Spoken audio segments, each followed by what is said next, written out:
कभी कभी जिंदगी तुम्हें इस कदर तोड़ देती है कि तुम खुद से सवाल करने लगते हो, क्या मैं सच में इस लायक हूं? क्या मेरा सपना सिर्फ एक धोखा था?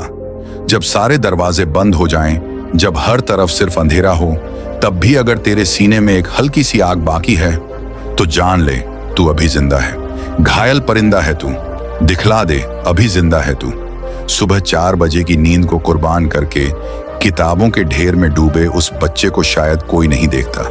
बाहर बारिश हो रही होती है, लेकिन उसकी आंखों में सिर्फ भारत का नक्शा होता है। माँ बगल में खाना लेकर खड़ी होती है, लेकिन वो कहता है, अभी मत दो माँ, ये संविधान का आर्टिकल छूट जाएगा।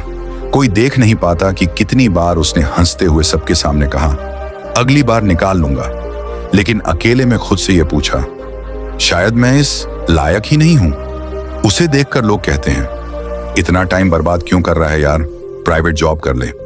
लेकिन उसे यह समझाना मुश्किल है कि यह सिर्फ एक परीक्षा नहीं है, यह उसके होने का मतलब है। कभी सोचा है उस लड़की के बारे में जिसने घर वालों से झूठ कहा कि कोचिंग जा रही हूं, लेकिन असल में ट्यूशन पढ़ा रही है ताकि अपने फॉर्म भर सके? कभी सुना है उस लड़के की चुप्पी को जिसने 5 साल लगातार यूपीएससी दिया और हर बार बस कुछ नंबर से छूट गया? और अब दोस्त भी ताना मारते हैं, भाई अब तो छोड़ दे। लेकिन यही तो असली यूपीएससी की लड़ाई है। ये परीक्षा सिर्फ तुम्हारे दिमाग की नहीं है, ये तुम्हारे जज्बे की परीक्षा है। ये पूछती है, कितनी बार गिरकर उठोगे? कितनी बार ठुकराए जाने के बाद भी मुस्कुराओगे? ये परीक्षा नहीं पूछती कि तुम कितने घंटे पढ़ते हो, ये पूछती है, जब सब तुम्हारे खिलाफ हों तब भी क्या तुम अपने सपने के साथ खड़े रहोगे? ये परीक्षा हर उस घायल परिंदे से कहती है, अगर तू टूटा है तो ये मत समझ कि तू खत्म हो गया है, तू जिंदा है। और जब तक तेरे अंदर वो आग बाकी है, तू उड़ सकता है। कई बार हालात तुम्हें तोड़ते हैं, लेकिन उस टूटन में ही असली शक्ति होती है। जैसे तलवार को भी आग में तपाया जाता है, वैसे ही तुम्हें भी बार बार झोंका जाता है। एक लड़का था बिहार से, नाम था विकास। गांव में बिजली तक नहीं आती थी, खेतों में काम करता, रात में लालटेन जलाकर पढ़ता। 3 बार प्रीलिम्स में फेल हुआ। हर बार लोगों ने कहा, तू नहीं कर पाएगा, छोड़ दे ये ख्वाब। लेकिन चौथी बार जब उसने इंटरव्यू में पूछा, आपने कभी भूख में पढ़ाई की है? और उस दिन बोर्ड भी चुप हो गया। वो लड़का आज आईएएस है। दूसरी कहानी एक लड़की की है, नाम नहीं बताएंगे, लेकिन हिम्मत का नाम वो खुद थी। शादी के बाद उसे कहा गया, अब पढ़ाई छोड़ दो, घर संभालो। लेकिन उसने सुबह 4 से 7 बजे तक पढ़ाई की, फिर घर संभाला।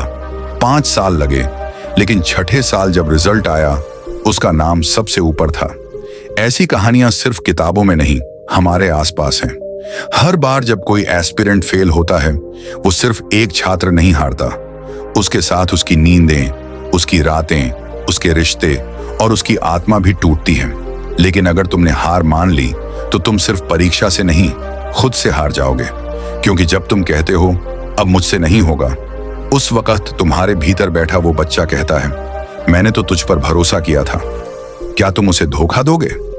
गौतम बुद्ध ने कहा था, खुद पर विजय हजारों युद्धों पर विजय से बड़ी होती है। और यही बात यूपीएससी एस्पायरेंट्स पर लागू होती है। तुम्हारी असली जंग बाहरी दुनिया से नहीं है, वो उस अंदर की आवाज से है जो कहती है, मैं हार चुका हूं। अगर तुम उस आवाज को हर बार चुप करा सकते हो, अगर तुम हर दिन उठकर फिर से लड़ सकते हो, तो समझो तुम पहले ही विजेता हो। अब सवाल ये नहीं है कि तुम कितनी बार गिरे, सवाल ये है, तुमने गिरकर फिर से उठना सीखा या नहीं? क्या तुम्हारी आंखों में अब भी वो आग है जो पहले दिन थी? क्या तुम्हें अब भी अपने सपने पर भरोसा है? क्या तुम उन लोगों को गलत साबित करना चाहते हो जिन्होंने कहा तू नहीं कर पाएगा?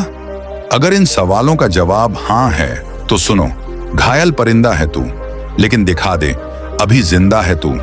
हर साल लाखों लोग यूपीएससी की तैयारी करते हैं, लेकिन सिर्फ वही सफल होते हैं जो इस परीक्षा को एक धर्म की तरह निभाते हैं। ना बहाना, ना दिखावा, सिर्फ समर्पण। वो लोग जो फॉर्म भरते वक्त हाथ कांपते हैं, एग्जाम के बाद आंसू छुपाते हैं, रिजल्ट आने से पहले अपने दिल की धड़कनें गिनते हैं। वो जानते हैं कि यह सफर कितना कठिन है, पर इसी कठिनाई में ही तो असली सौंदर्य है। यही तो वो तप है जो तुम्हें साधारण से असाधारण यौन बनाता है। अब तुमसे कुछ सवाल हैं। 1. क्या तुमने कभी खुद से यह पूछा है कि तुम ये सपना क्यों देख रहे हो? क्या तुमने कभी अपने आसपास वालों की बातें सुनकर हार मानने का सोचा? 3. क्या अब भी तुम्हारे अंदर वो जुनून बाकी है जो पहले दिन था? 4. क्या तुम ये लड़ाई पूरी ईमानदारी से लड़ रहे हो? 5. क्या तुम खुद से वादा कर सकते हो, मैं हार नहीं मानूंगा चाहे कुछ भी हो जाए? अगर इन सवालों का जवाब तुम दिल से देना चाहते हो तो कमेंट में लिखो, मैं अभी जिंदा हूं और मैं ये करके दिखाऊंगा।